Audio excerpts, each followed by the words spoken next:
ತುಂಬಾ ಖುಷಿ ಆಗುತ್ತೆ ಇವರೆಲ್ಲ ನೋಡಿದ್ರೆ.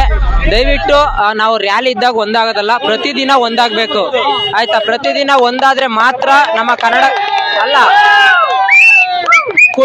ಕುಡಿತಾ ಇರೋದು ಕರ್ನಾಟಕದ ನೀರು, ಇರೋದು ಕರ್ನಾಟಕದಲ್ಲಿ.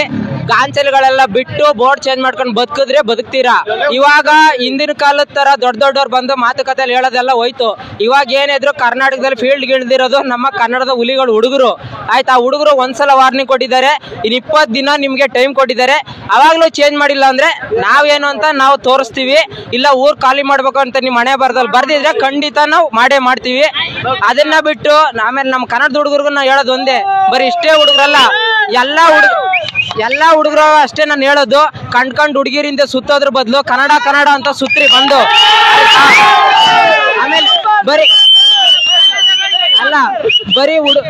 ಬರೀ ಹುಡುಗರೇ ಅಲ್ಲ, ಹುಡುಗಿರ್ಗೂ ನಾನು ಒಂದ್ ಮಾತು ಹೇಳೋದು ಒಂದೇ ಅಲ್ಲ. ನಮ್ ಕರ್ನಾಟಕದ ಹುಡುಗಿರ್ಗೂ ಒಂದ್ ಮಾತು ಹೇಳ್ತೀನಿ, ಕನ್ನಡಿ ಮುಂದೆ ನಿಂತ್ಕೊಂಡು ಮೇಕಪ್ ಮಾಡ್ಕೊಂಡು ರೀಲ್ಸ್ ಮಾಡೋದನ್ನ ಬಿಡ್ರಿ ಆಯ್ತಾ. ಕನ್ನಡ ಪರ ಹೋರಾಟಗಳಿಗೆ ಬನ್ರಿ ಎಲ್ಲ ಆಯ್ತಾ. ಬರೀ ವಾಟ್ಸಪ್ ಸ್ಟೇಟಸ್, ಇನ್ಸ್ಟಾಗ್ರಾಮ್, ಫೇಸ್ಬುಕ್ ಅಲ್ಲಿ ಕನ್ನಡ ಉಳಿಲಿ ಕನ್ನಡ ಬೆಳೀಲಿ ಅಂತ ಹಾಕೊಂಡ್ರೆ ದೇವರಾಣೆ ಉಳಿಯಲ್ಲ ಗುರು. ಬೇರೆಯವ್ರು ಬಂದು ಇವತ್ತು ಇಲ್ಲೆಲ್ಲ ಗಾಂಚಲಿಗಳು ಮಾಡ್ತಾವ್ರೆ.